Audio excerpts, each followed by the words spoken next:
Hey, everybody, you are watching and listening to the We Are Rising podcast. This is your host, Andrew Benjamin, joined by my great co host, all the way from down south, Jay Krish from Focus Fights.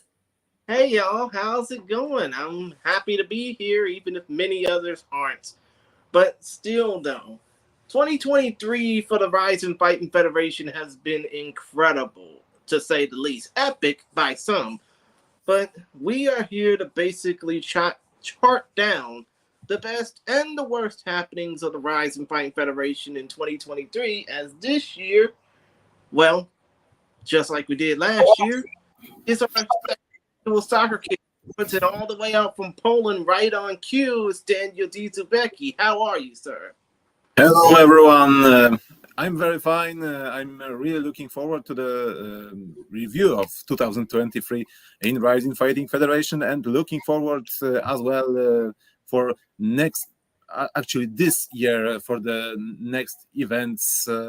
So I'm really hopeful that it will be as enjoyable year as last year was. It's actually great that you literally joined us right on time, like right on the dot. So appreciate it, Daniel. Thank you so much because I think it's pretty late where you are right now, right? Yes, it's 1 a.m. After 1 a.m. Jesus, Jesus. Okay. Well, I'm thank surprised. you. I Thank mean, you for your service. Daniel, we're surprised that you're wearing your lucky jacket, or your professional jacket, so to speak, for the occasion. Actually, yes, because tonight is a really special occasion. We are giving an awards, so I have to be, I have to have a good look. Yes, and you chose a great suit and a great shirt. So yes, Soccer Kicks Award 2023. We are going to award the best and worst of Rising of 2023 from January to December. None of this bullshit of all January sometimes counts and all that.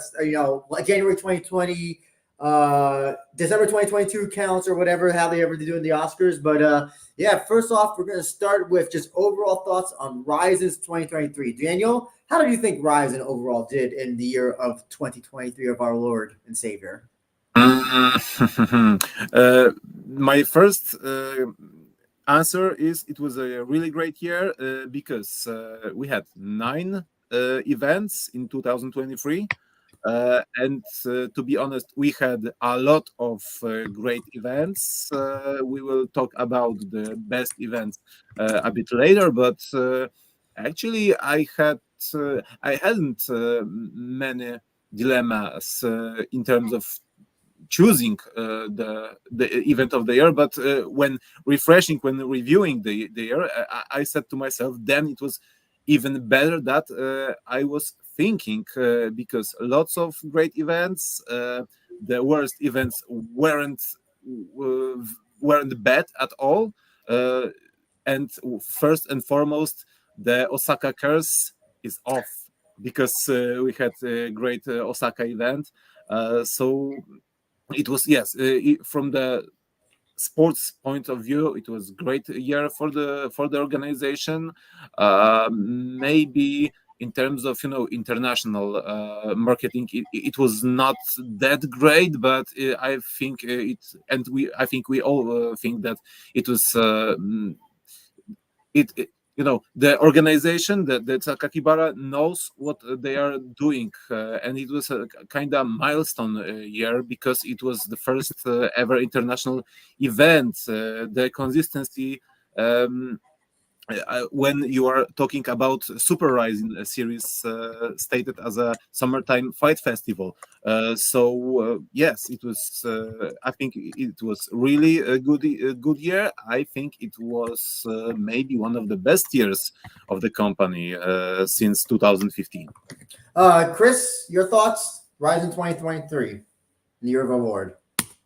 Oh, well, first of all, thanks for getting all philosophical and stuff, Andrew. Mm-hmm. Second of all, when it comes down to Rising in 2023, yeah, they had 7 title fights as a whole for the promotion, and yes, that included some cast of characters, so to speak. But if you think about what happened with Rising, I mean, we got our first international event. we, as Jay Wolf like to say, got the Super Rizin Bellator collaboration event with Super Rizin 2. We got the usual New Year's Eve shenanigans, but also we got something to at least look forward to in 2024, especially considering the fact that Bellator has been absorbed by the PFL. We're now going to probably see more Bellator free agents, more PFL free agents look to join as a event slated for the States this year. I think overall, I think the highs for 2023 were great, but the lows were lows. Like obviously, 45 was a great show. The first show of Sapporo was great. Don't tell me you're gonna say that Rizin Landmark 8 because it took place in Azerbaijan was horrible, right? No, it wasn't horrible. It was not. I don't think it was the best mark you could have made for your first international show. And then I think obviously there was the two back-to-back Nagoya, Landmark Nagoya 6 and 44 show that was, totally unnecessary in my opinion. But I think we had great matches overall. We definitely had some great stories, like the rise of Chihiro, the domination of Izawa again, and the emergence of new people who can be future players in the promotion, like Hiroya. And also maybe we're going to get some high level kickboxing now that Anpo and eventually Kimura, when he's let's just go ahead and call it right now. What happened with Philip Minoru Kimura is basically a giant low, especially considering how bad he failed on drug test over there. But of course, we're going to celebrate the best, but we also have to celebrate the worst. And we're going to start off, as always, with the worst. And that is the worst fight of the year. Daniel, I know you probably went back to watch every fight in Rizin 2023. I hope you didn't. Yes, I did, for sure. Oh, fuck, I was just joking. But never missed any single fight this year, even with opening fights which are not available anymore. It's a very bad thing from our point of view, and kind of thing that I can't understand. I can. We are giving our single awards. Yes, it's kind of constructed this way. Yes. Okay. So the worst fight goes with MMA fights only or overall. I mean, we say MMA fight. MMA fights only, or whichever was the worst. Could be. That's why it's called worst fight. Worst fight, because it encapsulates both. Worst fight. Considering its position on the card, I would say the worst fight was Mikuru Asakura against Juntaro Ushiku, the main event of Rizin Landmark 5, because Ushiku is never exciting an exciting fighter. He's anything but not an exciting fighter. And from the other hand, we have the Mikuru Asakura that can't evolve since his big entrance to the organizations, so pre-pandemics. I have an impression that he's focused much more on his businesses and can't evolve like his brother. And this fight proved it very much. It was awful. It was full of cage stalling, and totally nothing was happening there. On to you, Chris. What was your worst fight of the year? Well, even though I know we can't really mention Bellator because of the fact that it's its own separate entity and now it's basically absorbed by the PFL, I would have to say that the worst fight that ever took place, under Rizin jurisdiction this year, 2023, would have to be Kyoji Horiguchi versus Makoto Shinryu Takahashi 1. Uh, are One we talking? Are we talking about worst or best fight? worst, very worst.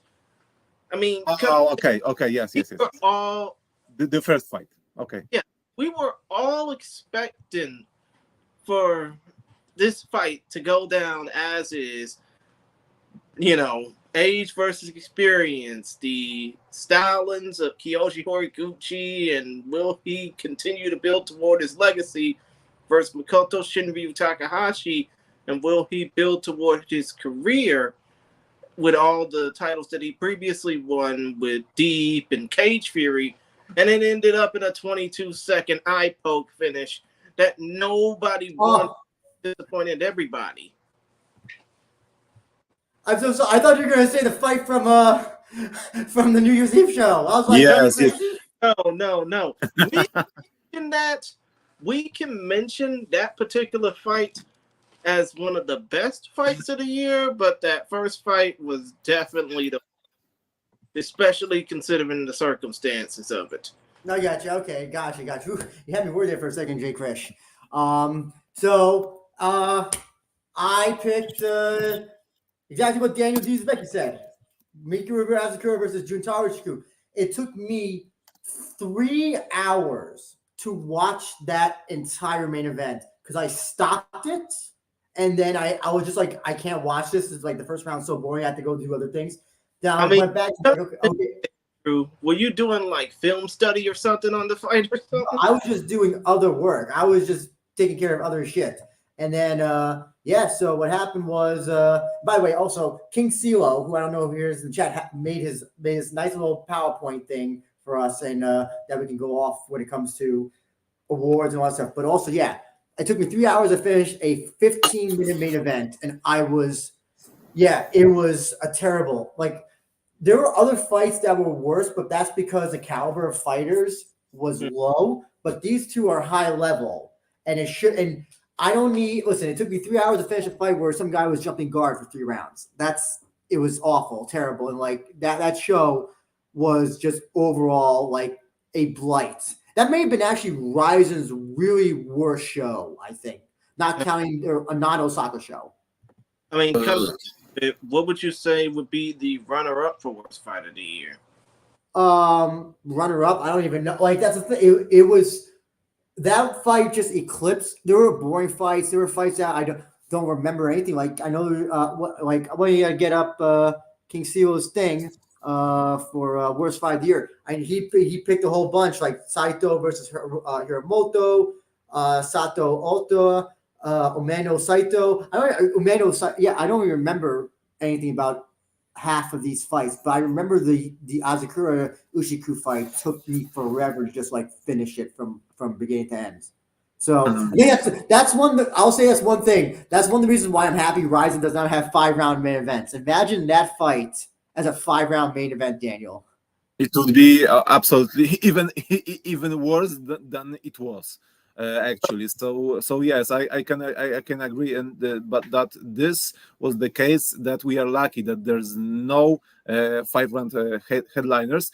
Speaking about the nominees of King CeeLo, I'm really refusing putting here Sato against Ota next to things like Saito Hiramoto, like Majima Yokoyama. I have also other fights on my list. I can agree with Umeno Saito, because Umeno Saito was the goddamn worst striking fight in the history of Rizin. I can't remember a single shit like this in this under the striking rule set. It was Muay Thai, full Thai rule set, but it was really awful.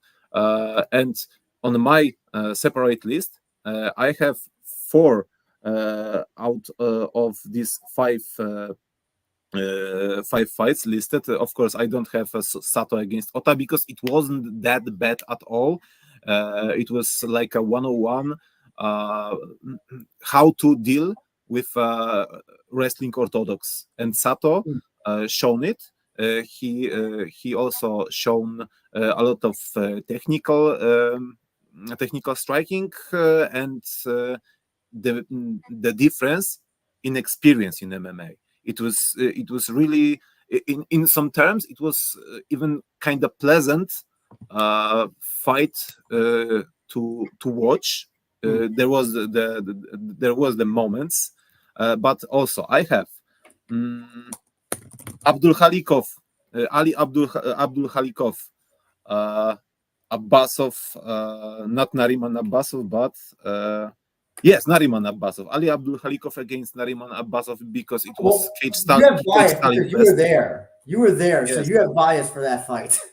So it sucked so much against first and foremost because of Abbasov's style. It was he was cage staller. Abdul Khalikov even tried to do something, but unfortunately he was able only to just get the decision.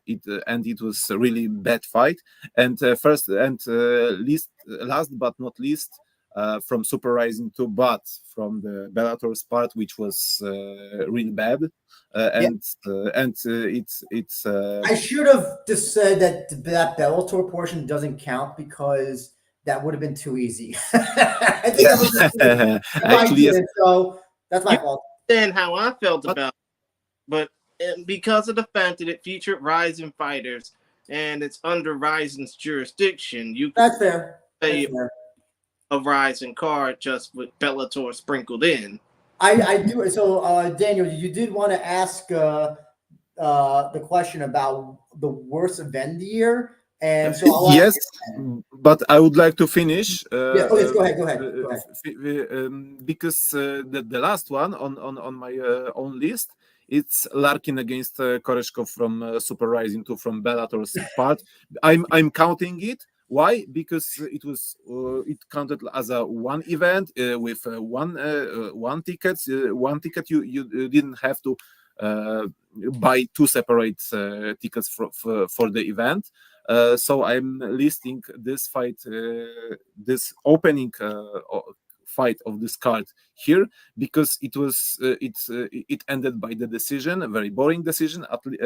Because at least you had a fight after this Magomedov against Dani Sabatello. It at least ended by a finish, by a submission, and that's all what I wanted to say about the worst fights of the year.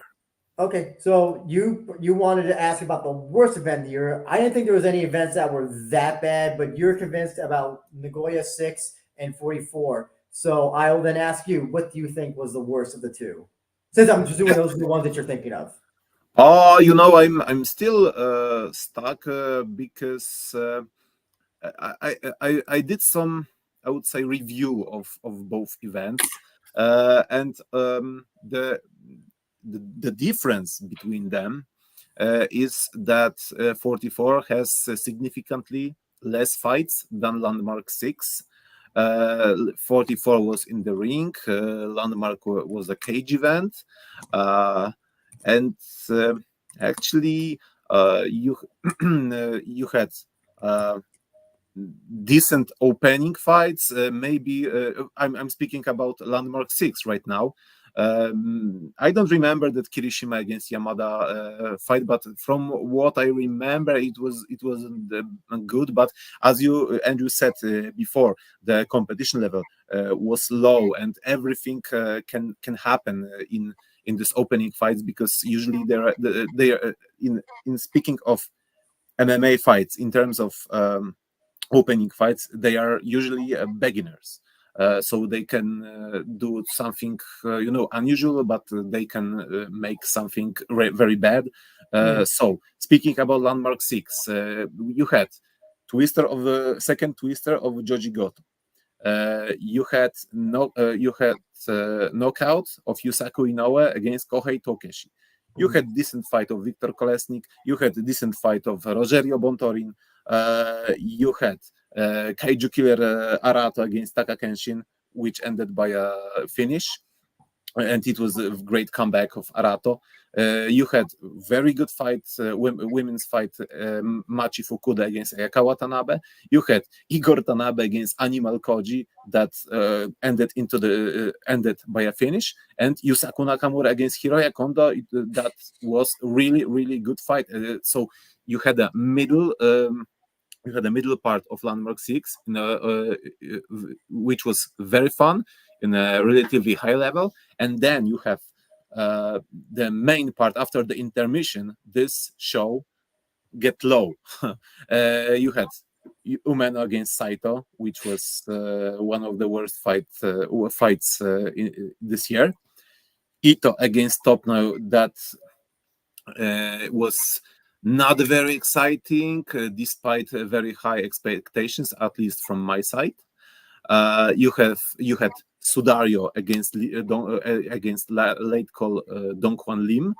That I know that Sakaki Bara was praising Sudario, but it ended on just in third round. So Daniel, sorry, we're gonna have to move on. So I have to ask you to wrap it up. Okay, but actually, okay. So, sorry, it was a bit too long, maybe. But from the other hand, Rizin 44, you had a lot of fights that you can remember. So some upsets, some finishes. So to be honest, I'm really stuck, and right now I can tell you that 44 was worse show, but after an hour I could tell you that Landmark was worse. But right now I would say 44, because it's also one more reason. It was the probably only show that failed in a commercial way, because the attendance in Saitama was low. It wasn't even 12,000 people. So maybe this will be the critical factor in this comparison. 44, well, but it wasn't to be clear.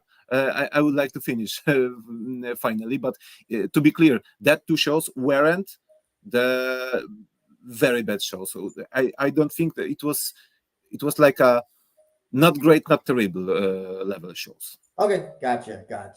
Well, to be quick on this one, yeah, real quick, I can that Rizin Landmark 6. I thought it wasn't all that bad, to be honest. I mean, you did say that Rizin Landmark 6 was the worst, right, Daniel? No, 44. Oh, yeah. Well, yeah, Rizin Landmark 6 wasn't really all that bad, especially considering that the fights that did go to the decision, they were enjoyable.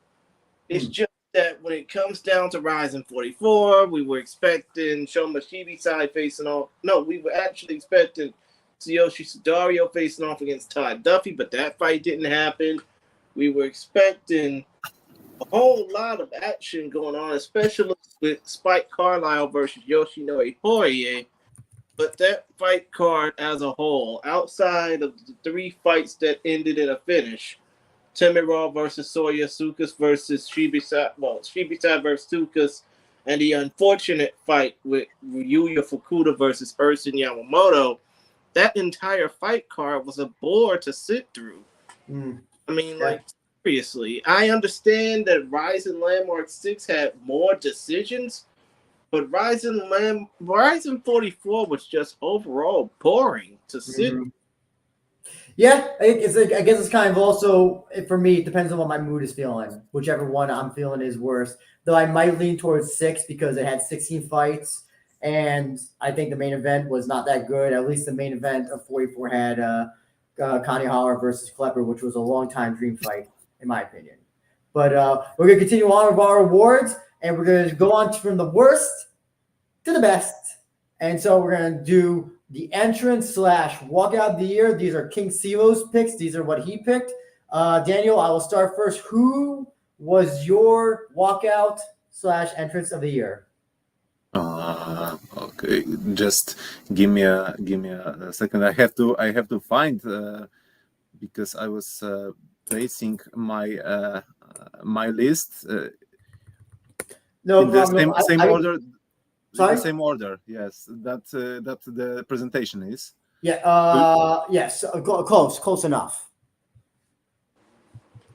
We're going. So we The can. side awards will be later. Well, the side awards will be later. And actually, let me change up the. Oh, okay. I have two walkouts from Rizin 45. So from New Year's Eve, Yaman, that you had lots of dancing girls, and Ren with lots of guys in a dark clothes, and also you had Chihiro Suzuki from Super Rising 2 with Gomi's music with Mad Capsule Markets. But I will say this: the award of in the category of Walkout of the Year goes to Yaman. From my side, in the New Year's Eve Rising 45, but honorable mention is Spike Carlisle against Yoshinori Horie. Why? Because our man from Canada, I think he's from Canada, Jack Wannan, caught that Carlisle was walking out to the music from Yoshinori Horie's sex tape. Whoa! Really? Yeah. Holy shit! I remember that now. I remember that. Wow. TMI, Daniel. TMI. Well, Chris, I'm gonna go on to you. Well, who was your pick for walkout entrance of the year? I don't know if that can be topped. Holy shit, dude. I mean, seriously, I did not know. I mean, I don't even want to know what the fuck was that about. But still, though, I would say that Spike Carlisle was my favorite entrance of the year, specifically because I'm a sucker for what am I trying to say? Fuck me. I am a sucker for the music of Hikaru Utada. Let's be real. If it's not Zero the Crooked, I'm a sucker for the Hikaru Utada. But as far as my entrance of the year goes, I mean, it would have to go, obviously. Look at me get my Antoine Dobson reference on. Obviously, my entrance of the year would have to go to, would you say Yaman? From New Year's Eve. Yeah, from New Year's Eve. He had just everything spectacular about that show. The final countdown, the 20th Century Studios fanfare with the dancing girls, and then obviously the Black Eyed Peas showdown. It just really brought about the magic of fight sports just with that one moment. And yeah, honorable mention could go to whenever Yushi makes an entrance. Honorable after that can go to whenever Ryusei Ashizawa makes an entrance, especially after New Year's Eve, where Lenny Hart was trying to get in her usual intro and he was just rapping along. But most definitely, the entrance of the year, if not Spike Carlisle, for me, definitely goes to Yaman. But thank you, Daniel, for ruining that for me. We all listen to that damn Kingdom Hearts song. I'll never get that shit out of my head. So we all have Yaman, but mine is a little bit more personal. It was Rizin 42 Yaman because I was there. I saw it live. It was cool as fuck. So that's a little bit of a live in-person bias, I have to say. But yes, listen, I think Yaman is right now. I think he's the GOAT of all the entrances. And I know City Life Project, I see you saying Ashizawa. No, people who rap to their own entrance are automatically disqualified. I do not care. No, not allowed. In my opinion, Ashizawa is basically doing what Roy Jones Jr. did over 20 years ago. Let's be Yeah, it's terrible then. It's terrible now. No, you don't rap your own entrance. But no, listen, Yamans is right now the king of the entrances. The like you said, Chris, the 20th century fanfare, the burlesque girls come out, the Black Eyed Peas. If that feels like a true Japanese MMA entrance, it feels big, bombastic, and I love it. And it gets you hyped. It gets you hyped when you hear his music. I think, and also I heard his music. I think that was his trainer's music or something. He knew somebody who came out to the Black Eyed Peas, but they retired or got injured from kickboxing or something. They can't fight anymore. I remember hearing something about that. That the entrance itself is something more personal to him rather than just like the music itself. I don't know, Daniel. Have you heard about that? No, I haven't heard about it, but it's very possible. That's what I thought. I thought, unless I'm going crazy, but maybe there's some kickboxing aficionado in the chat who can clarify that. But we're going to continue on now, and we're going to go on to a category that should be re-awarded in the MMA world, but it's not. But Rizin deserves it because they do good shit with theirs, and that is the best poster. Now we'll get our boy King Silo's stuff up now. And yeah, so Daniel, I will start with you. This probably could have been the hardest one, but what was the best poster of the year for you? I won't surprise you, but my award poster of the year goes to New Year's Eve Rizin 45 because it's kind of unusual. I would say it's on the different scam than the rest of the posters of this year. It's basically totally different, and I can see some similarities with Pride 2006 New Year's Eve poster, and that's why I'm giving award to 45. Also, 43 was very good. I like the scam of this poster because you have Sapporo and the big fighters like a Godzilla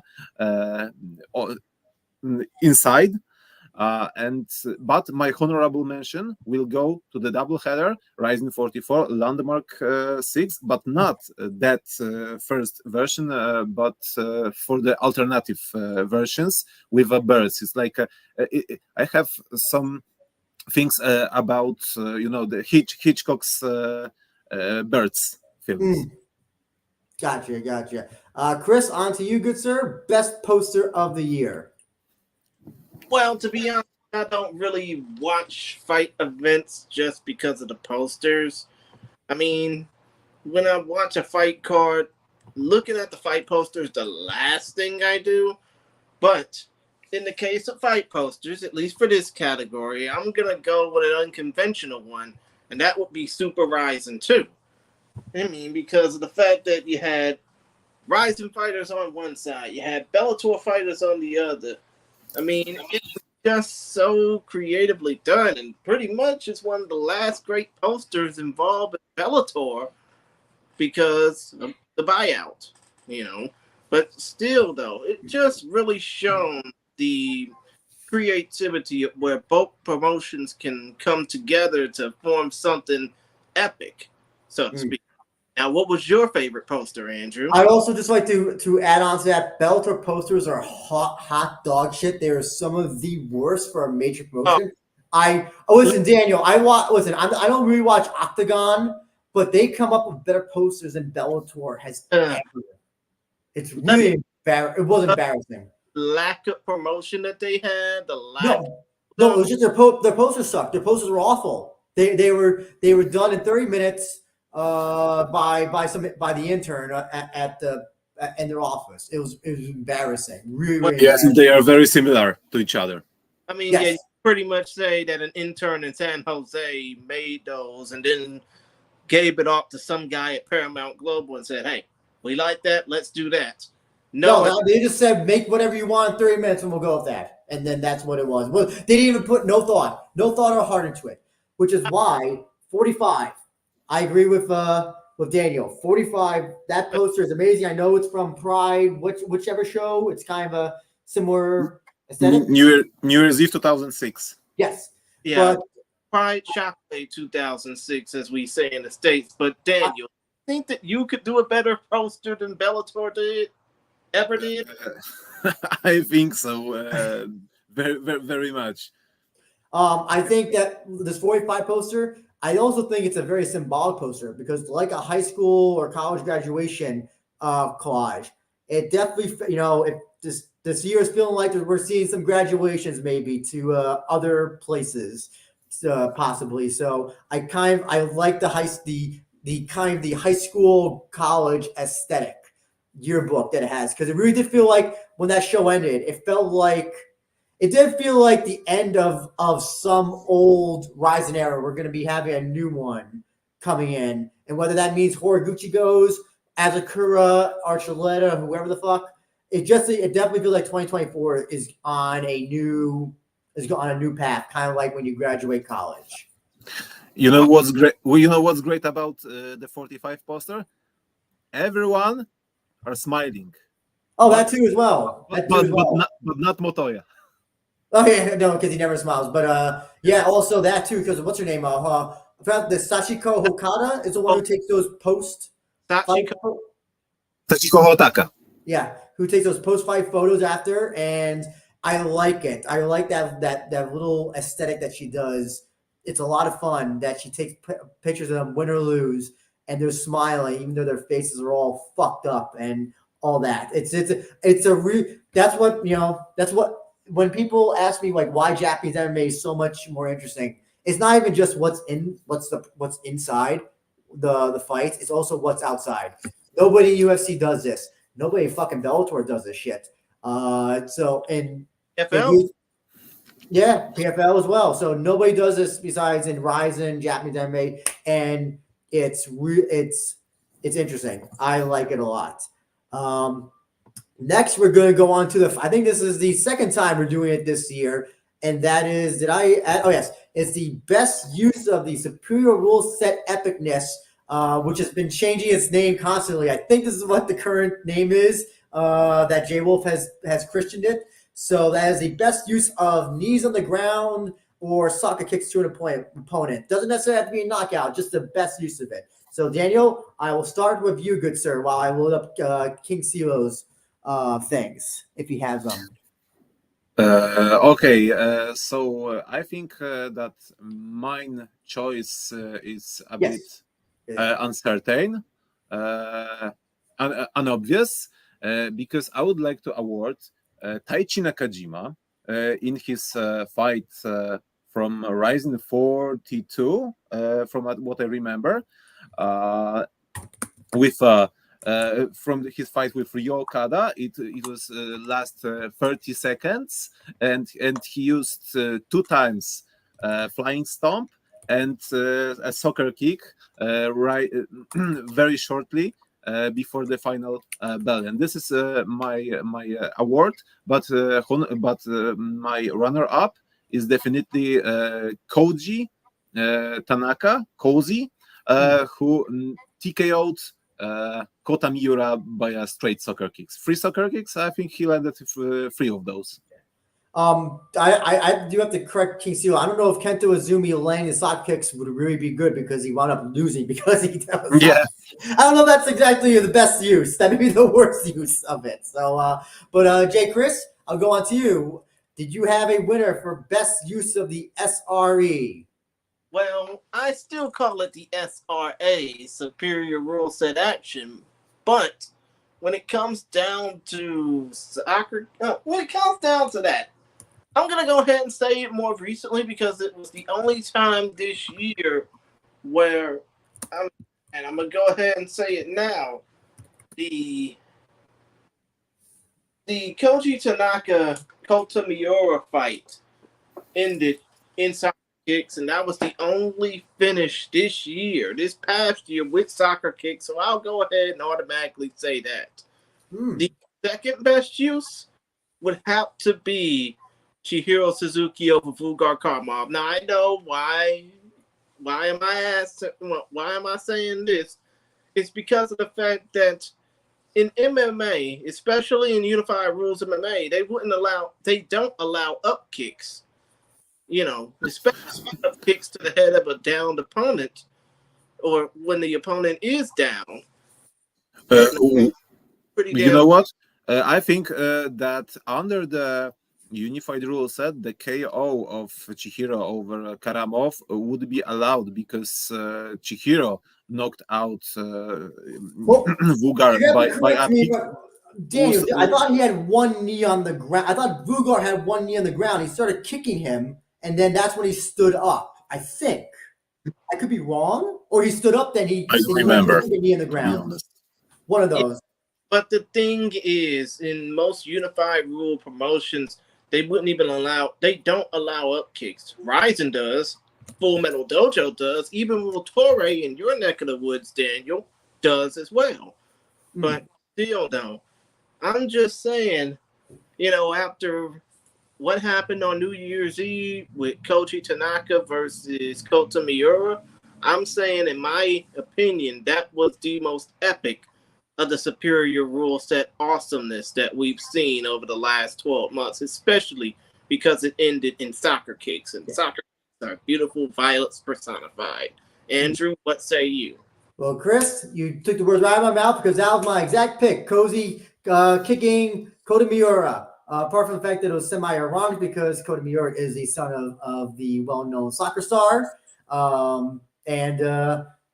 Yeah, well, also considering Cody predicted that he was going to finish him that way. If you remember from the Rise of Confessions where he's talking about Aoki, no, Aoki suggests him.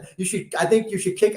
You should soccer kick him. I think it was, and then yeah, it was kind of like half joking. Then he actually did it, and his first MMA fight as well. So it was a good finish, and it was his first, and it was to the star, the son of a famous soccer player. So kind of had three things in there that were all good. I would say Seguro knee to kicking his face, his buddy's face.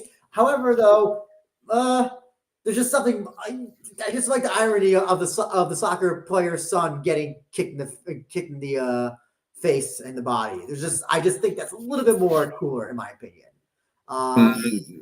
I've chosen Nakajima against Okada because it's kind of underrated fight, and that final 30 seconds was like a Shogun against Kanehara during the Pride days. It was really kind of crazy, but I can also fully understand the choice of Cozy. Yeah, I know. I get it. It's still a good. It's still that was a good fight. I remember that being a good fight because it was a Pancreas versus Shuto fight. So it was one of those kind of like those fights that Ryzen used to do a lot more. And it was kind of great to see that again. We're gonna move on to submission of the year. These are King Silo's picks for some of his picks, but Daniel, I'll go to you. What was your submission of the year, good sir? While I go refill my drink. Give me a, a second because I've lost my. Oh, okay. I have it. But I mean, to be to be honest, it will be do you want Joji me? Goto Yeah. against let's say Trent Gertham. It was Rising 43 in Sapporo. I had a dilemma between this twister and 3 months later when Joji Goto made another twister on Hibino. But I think that Trent Gertham is simply better fighter than Junya Hibino. So this was the thing that decided about my choice. Also, I would like to make some honorable mentions, and definitely it will be Claire Lopez because it was knee bar, but it was I would say reverse knee bar. Great submission and very I would say unorthodox. And also, I would like to say about Kazumasa Majima against Takahiro Ashida because it was the very first. No, it was the second Fon-Flu finish in the history of Rising. The first one was Kanako Murata. Great. Interesting. Jay, Chris, you had what was your sub of the year, good sir? I feel like we're gonna agree on this one. I just have a feeling. I feel the energy is we're gonna have the same one. Oh my God. I think we're not going to have the same one because, to be honest, my submission of the year goes all the way back to Rizin Landmark 6. And it has to be Igor Tanabe getting that triangle choke submission victory over Animal Koshi Shikuba. I mean, granted, I would also say Joji Goto's two twister submission victories over the course of the year, but then again, I would basically say, what am I trying to say? I'm going to go ahead and say both. The submission progression of Joji Goto, the two submission victories, and the two twister submission victories, by the way, and the submission progression of Igor Tanabe, as in he's steadily getting first round submissions left, right, and center. I'm not going to basically say fights in general because those two know that if they continue to go with these quick finish submissions, they're going to do something a whole hell of a lot epic in combat sports. And obviously, honorable mentions go to Anastasia Spetskivka at Rizin Part 6. Her getting her submission victory over Rita Atueva. You, Daniel, were there. So Yes, but Chris, it was landmark 7. 6 was in Nagoya. Okay, landmark 7. I know, but still, though. Anastasia Spetskivka over Farida Abdueva, landmark 7, which you, Daniel, were there. Yes, definitely great performance, by the way, by Ukrainian. Exactly. And Claire Lopez getting the submission victory over Kana Asakura, which really kickstarted her into her rising title opportunity, which she lost against Seika Izawa. But still, my submission of the year, my submission getters of the year in this case are Joji Goto and Igor Tanabe. What say you, Andrew? Well, you said it already, Chris, as one of the runners up, but it was my favorite. Claire Lopez, Reina, the knee bar. By the way, it's an inverted knee bar. I can't recall ever seeing that in a major MMA show. Maybe it happened in some fucking LFA or whatever the fuck, but on a major MMA show, I've never seen an inverted knee bar submission. I know there was a little bit of susness because her toe was caught on the cage or whatever, but still it is such an incredibly rare submission. I can't help but be like that's it of the year. That's the submission of the year. Listen, Joji Goto's back to back. If I could give back to back wins for a submission, it'd be absolutely Joji Goto's twisters because I don't think that's the first time it's ever happened back to back with someone. Or maybe Shin Aoki did it like 30 years ago, but now, especially with who Joji Goto did against, that was fucking amazing. And of course, Igor Tanabe is, like you said, Chris, this guy's going to finish people left and right at the pace that he's going at. But I give it to Claire Lopez over Reina. And like you said, it set off her career in Rizin to go only upward from there. Also, the other thing is the fact that Reina could have easily escaped out of that, but she did not know how to do that. It's one of the easiest submissions to get out of. It's because that when it comes down to Reina's submission game, yeah, we know her for that triangle armbar she did almost 9 years ago, but she doesn't know how to do ground game. Yeah, no, she's still behind in that as a fighter. So as I move on to the next category, KO, TKO of the year, it can be MMA or kickboxing. So, Daniel, while I find King Silo's choices, I'll ask you, what was your TKO KO of the year? Also, just in the interest of time, if you can just pick your first one and explain that one, and if you want to quickly explain just quickly say your honorable mentions, just go ahead because we have some other things I'd like to talk about when we're done with this. This was the most difficult category to choose because there was a lot of spectacular KOs, but I would say it will be Minoru Kimura against Daryl Lokoku. Of course, it's officially no contest, because of Kimura is stupid. Because he requested the PED tests. So if he would not do this, he would still be a he would still officially win this fight. But it's officially no contest. But the finish was terrifying. Lokoku was like a power off, suddenly power off after that left hook. So wow, it was really effective, and this goes as my award, as my first choice. My second choice is it will be, let's say, Chihiro Suzuki against Patricio Pitbull, because totally unexpected. It was also out cold, and it's MMA fight. Rizin is mainly about MMA fights, so it will be my second choice. Gotcha. J. Chris, you sir? Well, considering the fact that Minoru Philip Kimura is a complete fucking idiot, and he basically ruined us of the KO of the year when he knocked out Daryl Lukoku, made him slump over like a shutdown computer, I would have to say that my knockout of the year would have to be Chihiro Suzuki against Vugar Karamal from Rizin Landmark 7, especially because of the upkick that happened in the end of that fight. Also, I'm an idiot because I didn't realize that there was not one but two soccer kick finishes in Rizin in 2023, and that other one, Kita Nakamura versus Strachirikishi Kudimoto, is my runner-up. Oh, gotcha. Yeah.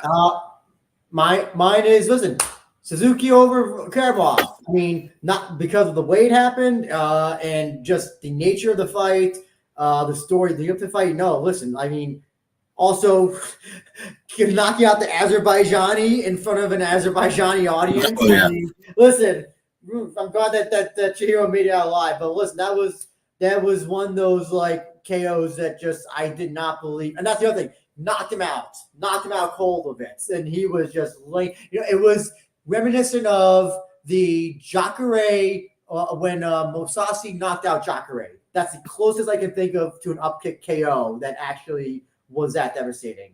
If you can remember that from forgot what Dream. I think that was from Dream, right? Or Pride? I think Dream 6. Yes. And yeah, just perfect. And won the championship, and now it 2024 could be the year of Chihiro, as Jay Wolf likes to say. So now we're going to move on to the Fighters of the Year category. So let us start with Female Fighter of the Year. So Daniel, I will start with you, good sir. Who was your Female Fighter of the Year? I think there is no discussion that Seika Izawa is a rising female fighter of the year, because he went. She went 2-0 this year, or 2-0 and 1-0 in deep, from what I remember. So it was really bad and poor year for women's MMA in Rizin. Just I don't know, maybe 5, maybe 6 fights through the whole 2023. So it was very bad in terms of female fights. But also I would like to make a honorable mention. It's a bit connected with the previous category. I would like to make a honorable shout out for Aoi Kuriyama from Smoker's Gym, and she smoked Marina Kumagai by a knockout, and it's very unusual thing in women's MMA to make this kind of knockout. It was very hard, and it's and as I said before, very unusual. Yes, good point. But I know it was definitely this wasn't the previous years of the atom weight domination that Rizin used to focus on. This is definitely not a female fighter heavy year for Rizin, so I totally get that. Chris, you sir? I mean, isn't it pretty obvious that Seika Izawa was the fighter of the year? mean, it's pretty damn clear, isn't it? Because I'm in the middle of a podcast here. Sorry about that. But still, though, point of the matter is, Seika Izawa without question proved that 2023 was her year. As far as foreign fighters go, you could say Spetskiska, you could say Claire Lopez, and you would also need to give a shout out as well to the outgoing Miyu Yamamoto because of the fact that she is, simply retiring on her shield, and she didn't finish anybody. Really gained the respect of the Rizin fans. But as far as overall female fighter of the year, and you can even say overall fighter of the year, Seiki Izawa definitely deserves that honor. Wouldn't you say, Andrew? Yeah, nope. You said it right. Even not counting her 2 wins in Rizin, but she finished Amp the Rockets as well in deep. And I remember after their fight, she said, "I want another fight. I don't feel like I actually had a real fight when she beat her." And she's dominated everybody. And funny enough, Miyu may have been the toughest fight that she had this year, since the Park fight. Listen, Izawa. Listen, they just announced that Yoon Park from Black Combat, who beat Oshima, is going to face Izawa next. Listen, that's an interesting fight. We'll see, how 2024 goes with Izawa, and maybe she moves up to strawweight, maybe she doesn't. I don't know, but 2023 was the year of Park, and if you said she was female fighter of the year in general, you're right, Chris. It's not a bad argument at all. And so we'll move on to male fighter of the year. So Daniel, I will ask you, who was your Rizin male fighter of the year, sir? Juntaro Ushiku. No. How do I kick you off? Can I remove you from this thing? I still don't know how to work StreamYard. Can I remove you, please? Can I? You're joking, Daniel. Of course, it's a very, very bad joke, a very low-key joke. There's you should say Kyle Aguan. I'm sure King Stilo would love that. Okay. Despite of the loss, I'm gonna say, so I'll probably say it for you. The male fighter of the year should definitely be Chihiro Suzuki, right? Yes, this is not even a discussion about it, despite actual loss with Kleber, but 2 huge upsets against Patricio Pitbull in lightweight, and then Vugar Karamov. He captured the featherweight belt, and he's ready for the next challenges. I hope he will get his rematch against Kleber, but the featherweight division is very exciting in Rizin right now, so I'm really looking forward.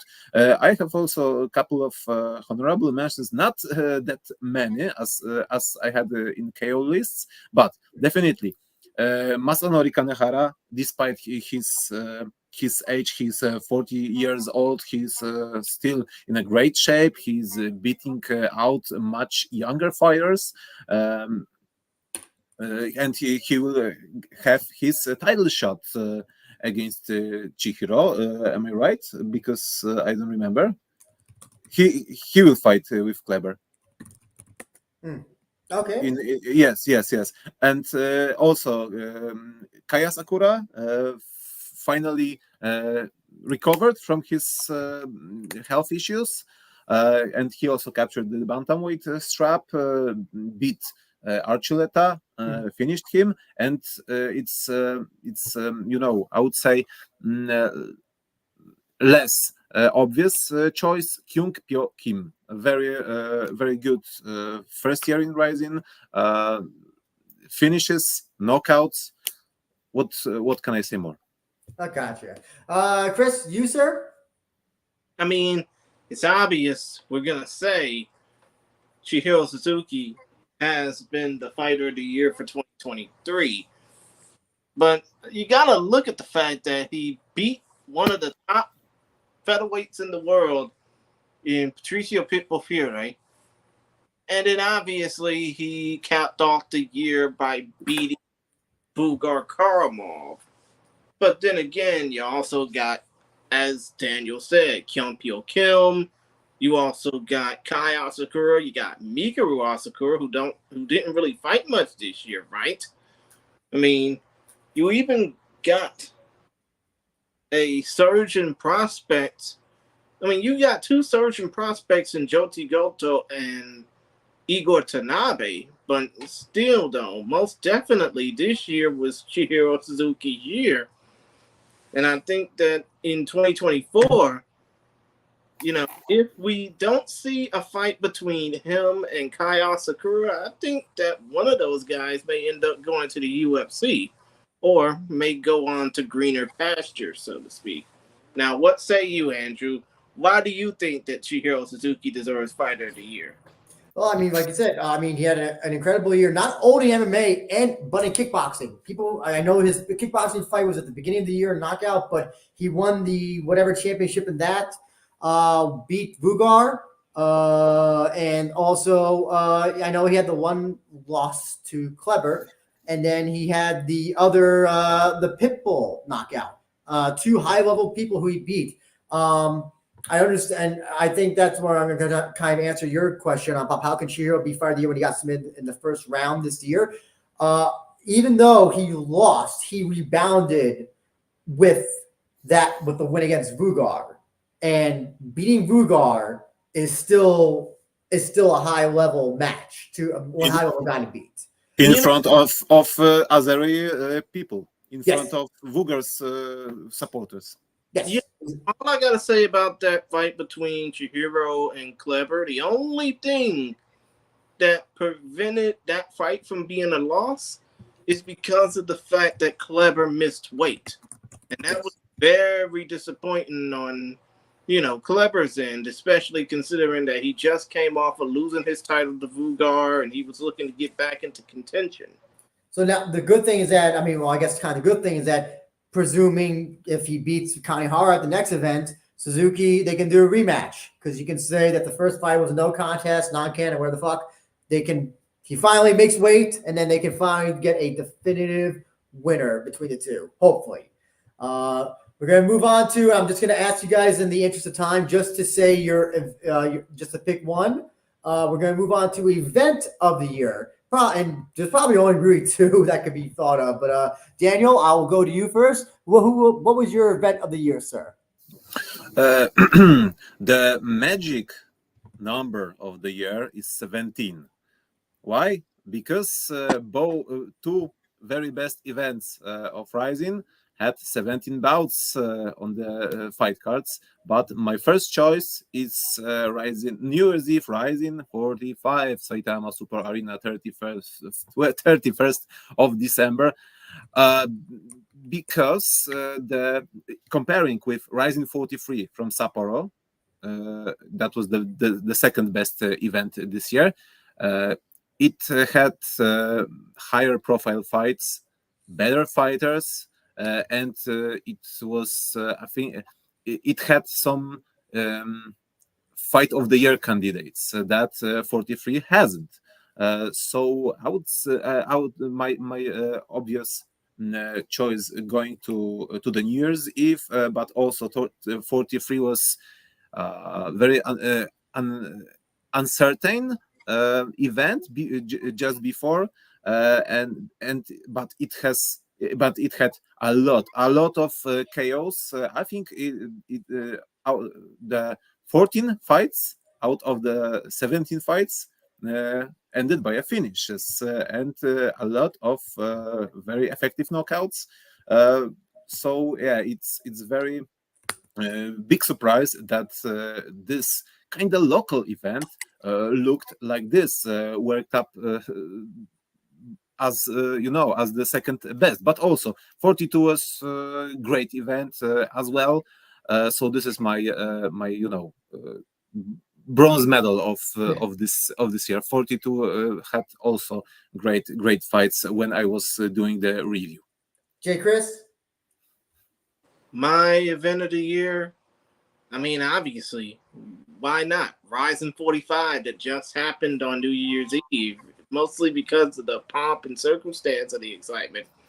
Of the excitement of the card. Aside from the fact that Juan Archuleta's weight miss was a big ass bummer of the entire card. It was basically like proof positive that even one bad apple doesn't spoil the whole bunch. But Rizin 45 was definitely my pick for the card here. Runner up would have to be Super Rizin 2 because of the cooperation with Bellator and the fact that we got the epic ring cage hybrid, or at least a floating cage in Japan for probably the first and maybe last and only time. And my second runner up would have to be Rizin Landmark 7 because of the fact that Rizin Rizin went to Azerbaijan. Who knows what the hell they might do in 2024, especially since, and I'm going to say it once, that down one championship is going over to do two events here in the States, one in Denver, the other in Atlanta later this year.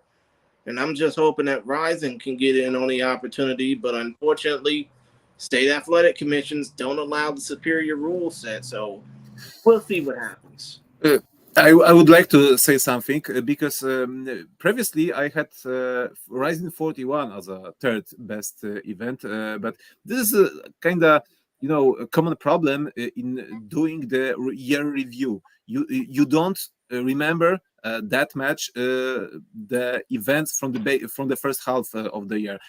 I knew that 41 was significant event because, as I said before, that Gundam Kansai curse that and Osaka curse because but also Kobe.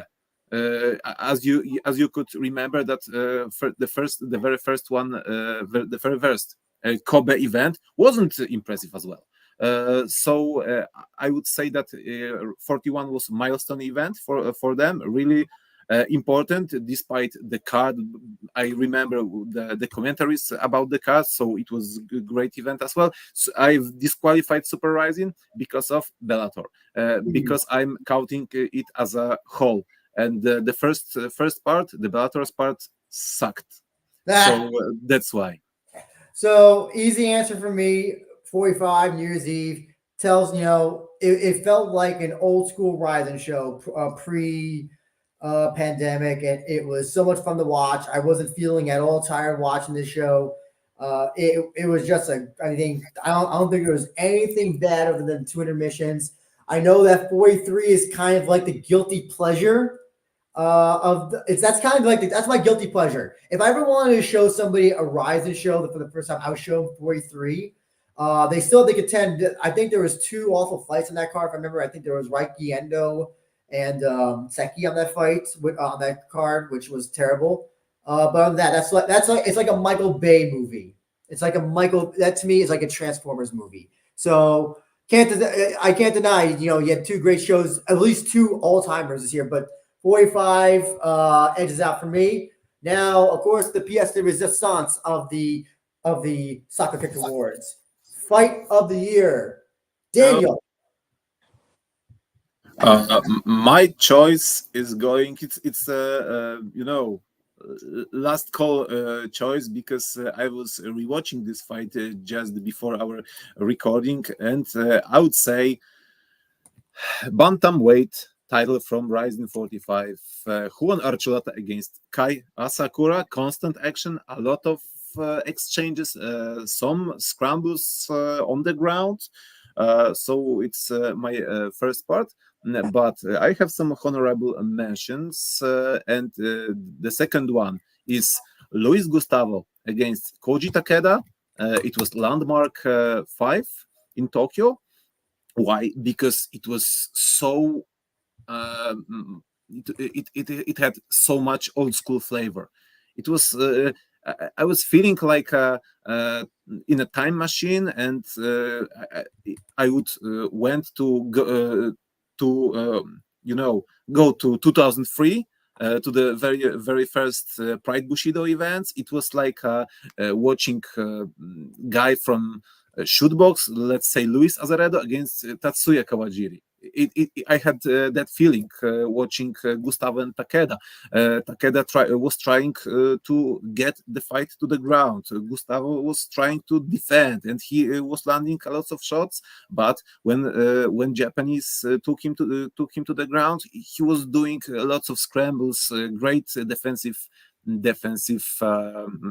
wrestling. So yeah, this is my second choice, and the third choice is Juan Archuleta against Naoki Inoue. Great fight as well, and despite a lot of critical opinions about fighting style of Juan Archuleta, he has two choices. Yeah. Jay Chris, your thoughts on your pick? My fight of the year. I mean, my best fight of the year in this case would have to be the same as my worst fight of the year, but only because of the fact that in the rematch of this particular fight, Kyoji Horiguchi versus Makoto Shinryu Takahashi, and yes, I'm saying his full name, damn it, I don't care. But still, though, point of the matter is, this rematch, which really shouldn't have been a rematch at all unless it was for both the Rizin and Bellator titles, but they, being Bellator, fucked that one up royally. Still, though, the rematch of this fight, Horiguchi versus Shinryu, definitely redeemed itself as being better than the original. I mean, and you, Andrew, should know when a sequel is better than the original. I mean, you were in the damn film and television business, dude. But still, though, my top pick would be Kyoji Horiguchi versus Makoto Shinryu Takahashi. My second best fight of the year, it would have to be, and it's not on this list, it would have to be Chihiro Suzuki knocking out Patricio Pitbull. My second runner-up would definitely be Claire Lopez over Reina Kubota. Now, Andrew, what say you? This was an easy answer for me. That Kondo Hiroya versus Ito fight. I mean, here's the thing. That fight came right after the stink that was at Bellator show. So it was the perfect way to open that show. And yes, I know. I think there was some disagreement over who won. I do think Ito won in the end when I rewatched it the second time. But man, watching that fight twice, it was just exciting the first time. Very rarely do I ever look forward to watching a fight again. And I was really looking forward to that.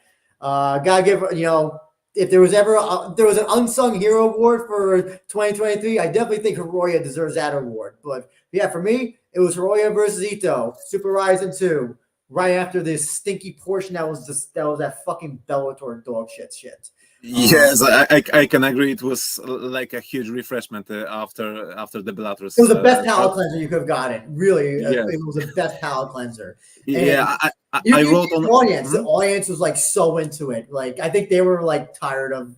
They were just exhausted from Bellator. Yeah, I wrote on Twitter that the first fight of Rizin's part already made much better than the Bellator's whole part. That 5 goddamn fights. So yes, next we're going to go on to our Rizin resolutions, which 3 things that you want Rizin to do or not do. There are some caveats though that I think King Silo best that made some things for it. You can't have besides English commentary, besides booking more foreigners and not booking Mayweather versus Pacquiao, which made 2 of the things made it harder for me to think of some of these things. Possible for them to not do. Let's be real, because Manny Pacquiao showing up at Rizin 45 definitely broke the internet in Asia. I mean, it definitely broke the internet in terms of interest, in terms of, how much publicity on this side of the Pacific it got, and on how much publicity it could potentially get with the fact that we may or may not see Floyd Mayweather in more than one exhibition fight. Even let's face it, nobody wants to see that shit. Yes. Especially after what happened with the Mayweather Gotti fight. But I mean, the Mayweather Joe Gotti fight, not the late great Arturo Gotti. But still, though, Point of the matter is, and I'm looking at the list right now. Damn it, I need some glasses. But still, though, I do think that the main thing they need to do outside of getting commissions to work with them, at least in this country, the United States, then they need to definitely get their English commentary crew together because, let's face it, 4 years of this shit is enough. I mean, I'm tired of seeing the English language commentary be put out through Zoom. And I know Daniel Brown, I know that Damian Beatdown Brown and Showdown Joe Ferraro are definitely tired of it too. So, do you have any? Do you have two more, Chris? Do you want to give two Uh, more? oh, yeah, let me go ahead and give two more. I think that when it comes down to Super Rise, you know, Maybe opening an office in California would solve the problem. No, Jay Wolf's not here. None of his shit. You don't count. Jay yeah, Chris, don't get distracted. What are two more resolutions for Rizin let me, 2024? let me go ahead and get my two more resolutions out real quick. I think that Ryzen needs to focus more on the divisions above 77, above 70 kilos, which is 155 pounds. In other words, they need to, yeah, it's cool that they can get foreigners like John Dotson, like Spike Carlisle. What am I trying to say? It's cool that they can make the women's divisions and bring in some foreign talent, but I do think that they need to build up that unicorn. That unicorn of divisions known as the welterweight to heavyweight divisions, especially considering you got Igor Tanabe and considering you got Shoma Shibisai and Tsuyoshi Sudario building themselves up. They got to have some foreign opponents to build themselves up off of. And what better way to do that than to build whole divisions around this shit? And the fourth resolution I would want to say is that when it comes down to Super Rising, and I know you don't want Maypac 2, nobody really does, but if they don't get Maypac 2, I really hope that they can build this card foreigner friendly as possible. Like, yeah, they can get Rambling Route Velez out from Vegas just to be a part of the card as the ring announcer. But I do think that when it comes down to Super Rising 3, because we're going to be going to that in the fall or the late summer, they need to make it as foreigner friendly as possible. Maybe make it have a start time of, I don't know, maybe 11 p.m. Eastern, would you say? No, because that's what time their shows sometimes start. Their shows in Japan start. You mean like 8 p.m. right? 8 p.m. or 9 p.m. 10 p.m. Yeah, p.m. Eastern, 5 Pacific. In Okay, this, that's fair. That's fair. Daniel, your three. I have even more, but the first You got three, sir. You got three. I got three. Okay, okay, no problem then. They are not very big, just a little resolutions in majority. First one, saving the opening fights on YouTube for free. They are for free. They are airing it for free on YouTube. So if you are doing it, then just save it to watch later for those who can't watch it later, because right now there's no possibility for this, and even there's no rips of that opening parts of the smaller events. The second one, I would wish more international screening, not only in Brazil and Russia. Just try to uh, get more domestic TV contracts, and I'm consequently saying this just to try to fight a bit more for that international audience.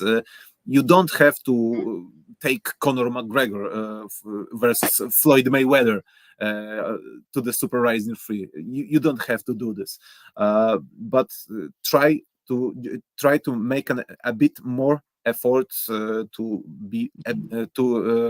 give people access outside of Japan.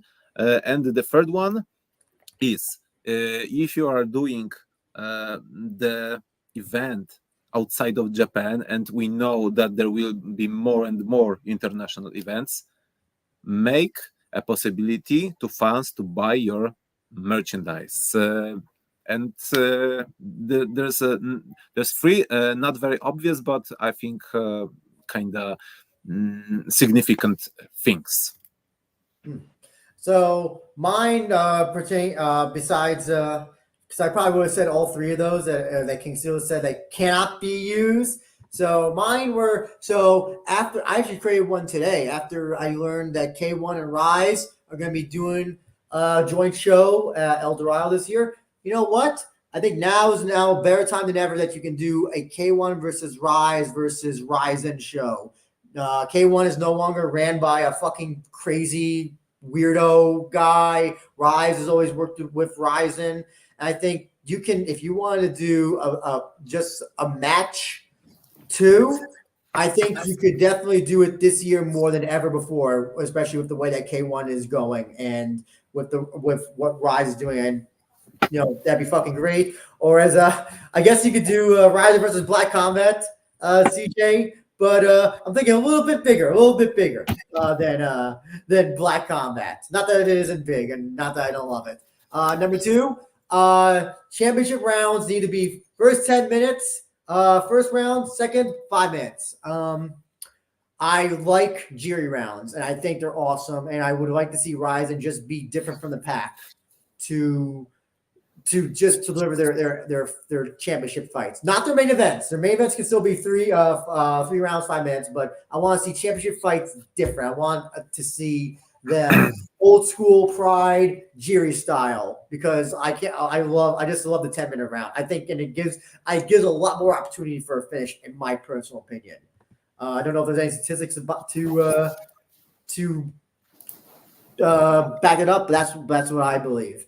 And also leave fights and then to focus on your own streaming service. I think that Rise is starting to run a lot more shows now that a streaming service makes sense. Problem is, it doesn't work for us outside Japan. And I'll be honest, Fight TV has been awful lately. The quality, they've been losing connection to the shows. The quality is still dog shit. They still stream in, I think, what is it, 720p at least? Not even 4K or 1080p as far as I know. I know Chris watches a lot of wrestling shows on them, and the quality on some of these wrestling shows is dog water. So yeah, I think they've grown past Fight, in my personal opinion. I would rather just pay monthly for the stream pass. Now, think of it when it comes down to that build their own streaming service thing. I mean, yeah, they introduced it 3 years ago in Las Vegas while they were putting over Mayweather versus Asakura. But still, though, when you think about it, let's just say they failed to do that. I mean, would you say that Rizin leaving Fight to go to another streaming platform, or better yet, get a TV deal here in this country is a possibility? TV deal, not possibility. Unless it's maybe through something like Amazon Prime, maybe, maybe. But Stream Pass, I would have no problem just paying for that for whatever the price of their streaming service is to get their shows every month. Excuse me. I don't want to see them go on Stream Pass. I know, considering the news that just happened earlier today, I don't want to see them go on Netflix because we all know TKO Group Holdings is going to have that on lock the next few years. I think that when it comes down to, this whole Stream Pass thing, if they can try and make it feel like what New Japan is doing what New Japan has done over the last few years with NJPW World, then I might consider it. But as far as what they're doing, getting shows out to this country, I think it's time they leave Fight and go find a TV home, because stuff this good should not be put behind a fucking paywall. Let's be real. So, but we do have some additional awards that we have a little bit of time for. That King Silo decided to make some part of the presentation, so we can just quickly go through them and give our thoughts. Who was Rise's fashionista of the year? Daniel, who had the best drip of 2023? I'm following Big Boss Sakakibara in his social media, especially on Instagram, and I thought that You saw the same one that I did. yes, and he's starting living by influencers' life, but from the other hand, he's more reachable to the ordinary person in Japan, and I like it very much, and I like his attitude to the SNS, as Japanese are talking, are calling social media. So definitely, my pick is going to Nobuyuki Sakakibara, well-known combat sports influencer. The enthusiast of fashion and good food.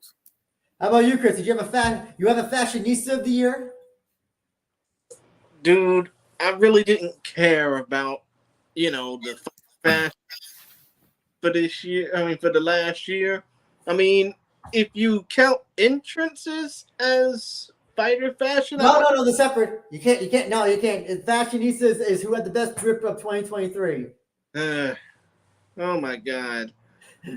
I actually have to pick this shit. No, that's a big one. If you don't have one, that's fine. I don't. I just thought of my answer right now. I don't have one because I'm not really that big into fighter fashions when they come into press conferences and stuff like that. If I did, it'd be a long ass podcast, but we ain't got that time. So my answer was Ren Hiramoto at the Rizin 45 press conference, because I love cowboy hats, and the sunglasses as well help, and it matches well with his tattoos, in my opinion. And that's why you're out in the Great Plains, because you want to get your Yellowstone moment. Yep. So we had an interesting. He had also had an interesting slide for Rise's promotional partner of the year, and so.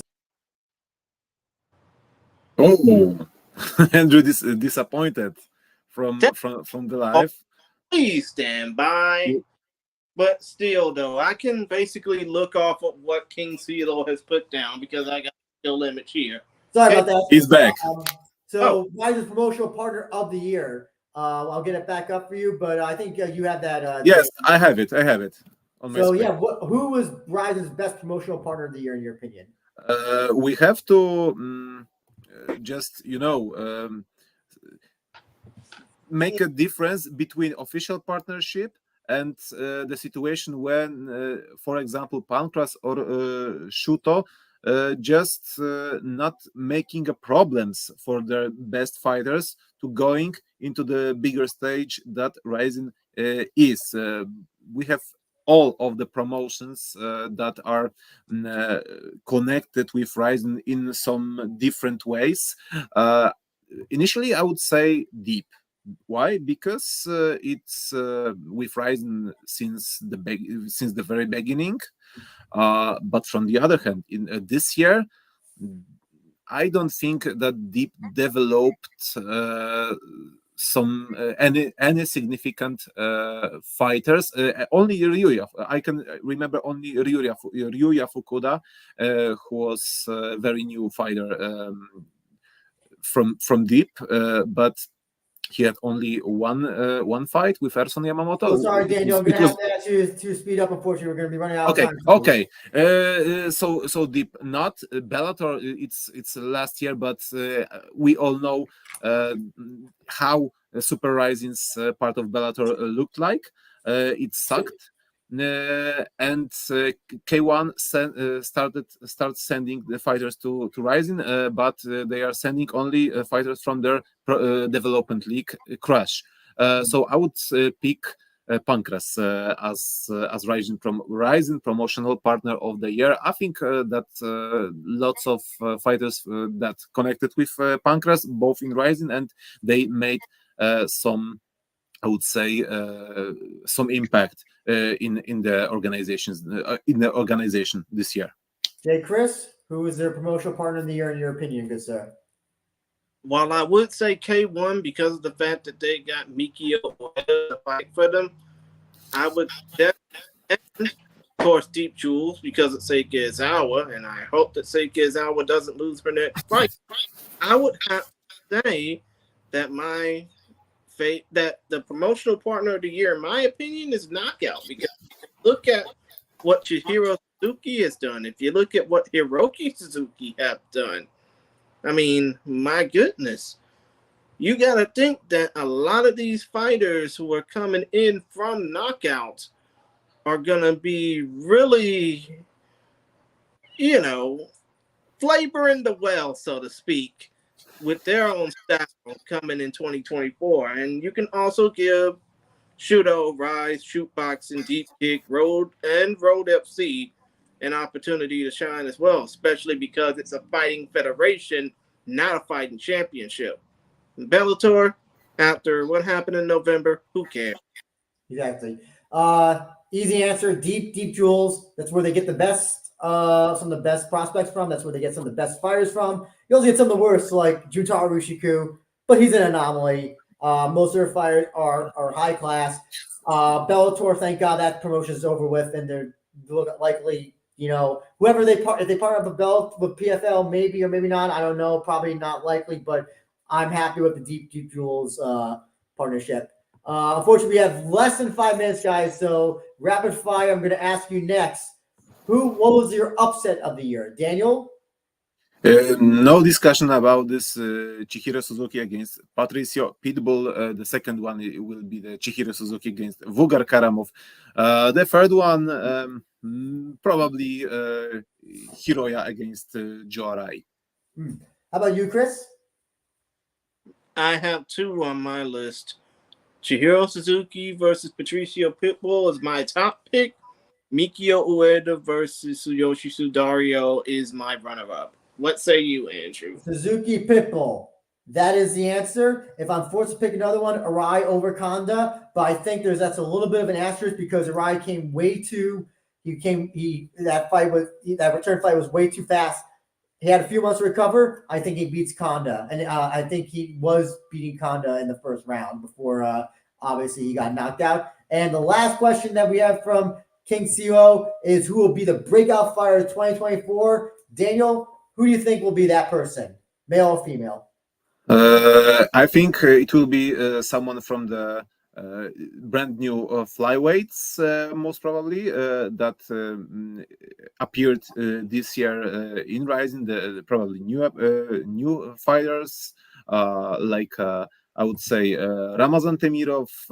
I think that Mehman Mamedov, despite all the bad opinions, can be very solid this year. But the problem is the opposition that they have. Also, I would like to see Viktor Kolesnik with the better opposition. A lot of fighters, but let's say these three fighters, and I'm really looking forward what will be for Joe Arai in 2024 after that loss against Hiroya. How about you, Chris? Who do you think will be the breakout fighter 2024? As far as the women's fighters go, I think we'll probably see more and more of Seiki Izawa facing off against a bunch of these fighters we won't know about, but we'll have to care about, so to speak. As far as the men's fighters go, yeah, I got John Dodson, I got Igor Tanabe, but I'll tell you what, one fighter that will definitely make an impact in 2024, don't look any further, but what am I trying to say? Look no further but Ryuji Nasukawa, because I think he's definitely going to be that young phenom to watch. Yeah, I was thinking that, but I think we're going to see somebody from Breaking Down. How many people are we going to see from Breaking Down? Yeah, it could be Hiroya, but I think it's going to be just somebody from Breaking Down. Breaking Down's too big to ignore.